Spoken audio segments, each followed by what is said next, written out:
జూబ్లీహిల్స్ బైపోల్కు 300కు పైగా నామినేషన్లు 300కు పైగా నామినేషన్లు. సో మరి నామినేషన్లు 300 పడ్డాయి కానీ విరమింపజేసుకునేటోళ్ళు ఎవరు, విరమింపజేసుకునేటోళ్ళు ఎంతమంది అనేది 24వ తారీఖున తెలుస్తుంది. ఇలా 22వ తారీఖు 24వ తారీఖున నామినేషన్ల ఉపసంహరణ ఉన్నది.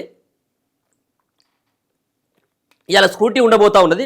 ఇలా కొంతమంది సరిగ్గా నామినేషన్లను ఫిల్ చేయనటువంటి వ్యక్తులు ఎవరైతే ఉంటారో వాళ్ళ కొంత నేరుగా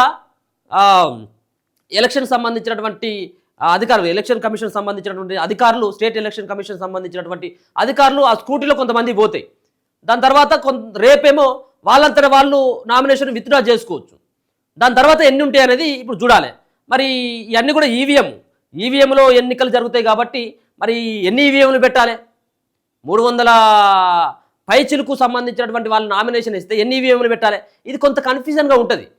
అట్నే 300 మంది ఉన్నారు అనుకో, కొంతమంది వృద్ధులు కావచ్చు, కొంతమంది చదువుకున్నటువంటి వ్యక్తులు ఈ సీరియల్గా ఒక 5-6 పెట్టిలు అనుకో, అట్లా కన్ఫ్యూజ్ అయ్యేటువంటి అవకాశం ఉంటుంది.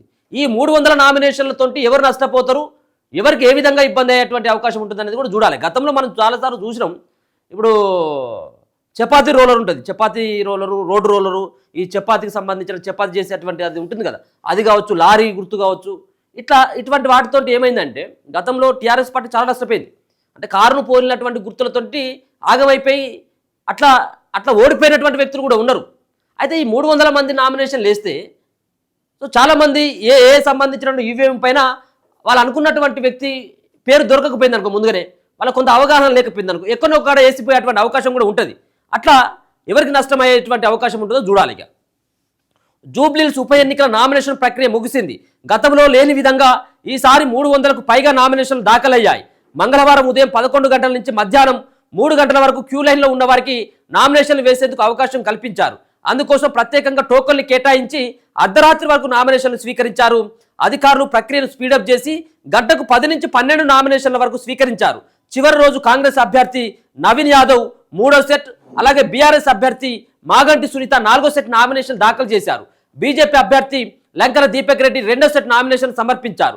చివరి రోజు మంగళవారం 189 నామినేషన్లు దాఖలయ్యాయి. అంతకుముందు 94 మంది నుంచి 127 నామినేషన్లు వచ్చాయి. నామినేషన్లు వేసిన వారిలో RRR బాధితులు, నిరుద్యోగులు, మాల సంఘం నాయకులు ఉన్నారు. బుధవారం నామినేషన్ల స్క్రూటినీ ఉంటుంది. ఈ నెల 24 వరకు నామినేషన్ల విత్డ్రాకు ఛాన్స్ ఉంటుంది. నవంబర్ 11న పోలింగ్ జరుగుతుంది. నవంబర్ 14లో ఎన్నికల ఫలితాలు వెల్లడించనున్నారు అనేది ఒక వార్త అయితే కనపడతా ఉంది. మొత్తానికి ఎంతమంది 189 మంది నిన్ననే నామినేషన్లు వేసిండ్రు. అన్ని నామినేషన్లతోటి మరి ఏ విధంగా ఎన్నికలైతే ఏంది అనేది మనం భవిష్యత్తులో చూడాలి. ఇది ఎవరికి, ఏ పార్టీకి నష్టమవుతుంది, ఏ పార్టీకి ఇది లబ్ధి కూరేటువంటి అవకాశం ఉంటుందనేది చూడాలి. ఇవి అన్ని సంబంధించినటువంటి దినపత్రికల్లో ఉన్నటువంటి వార్తలు. ఒకసారి ఈ పోల్ కూడా ఇంతకుముందు మనం జూబ్లీహిల్స్ సంబంధించినటువంటి ఉప ఎన్నిక సంబంధించినటువంటి దాంట్లో ఎవరు గెలుస్తారు అన్నటువంటి దాన్ని కూడా ఒక పోల్ కూడా పెట్టుకోవడం జరిగింది. దీంట్లో ఇప్పటివరకు అయితే ఒకసారి చూడొచ్చు, జూబ్లీహిల్స్లో ఏ పార్టీ గెలుస్తుంది, కాంగ్రెస్ అండ్ బీజేపీ, బీఆర్ఎస్, ఇతరులు అని చెప్పేసి ఒక ఆప్షన్ కూడా పెట్టడం జరిగింది. ఒకసారి మీరు ఈ పోలింగ్లో కూడా పాల్గొనేటువంటి ప్రయత్నం చేయండి. ఇప్పటివరకు అయితే 730 మంది ఓటేసినట్టుగా తెలుస్తూ ఉన్నది. సో చివరి వరకు కూడా ఏం జరుగుతుంది అనేది కూడా చూద్దాం. ఇది ఎందుకంటే రాష్ట్రంలో ఉన్నటువంటి ఎవరైతే ఈ వీడియో చూస్తూ ఉంటారో వాళ్ళందరూ కూడా వాళ్ళ ఓటుని వేస్తూ ఉంటారు కాబట్టి ఇది ప్రామాణికం కాదు. జూబ్లీహిల్స్లో ఉన్నటువంటి ఆ ఓటర్లు వేస్తారంటే వాళ్ళు కూడా కాదు కదా. సో వాళ్ళ అభిప్రాయం ఏ విధంగా ఉంటుంది, ప్రజల అభిప్రాయం ఎవరు గెలవాలని చెప్పేసి అభిప్రాయపడుతూ ఉన్నారో ఒకసారి చూద్దాం. ఒకసారి అయితే ఇప్పటి వరకు వేసినటువంటి ఓట్లు ఎవరు గెలుస్తారా అని చెప్పి నేనైతే ఇతరులు అని చెప్పేసి అంటా ఉన్నా. దీంట్లో జూబ్లీహిల్స్లో ఏ పార్టీ గెలుస్తుందని చెప్పేసి అంటే దాంట్లో కాంగ్రెస్ 60% మంది ఆ ఓట్లు వేస్తే బీజేపీకి 15% మంది, అలాగే బీఆర్ఎస్కి 19% మంది, ఇతరులకి 7%.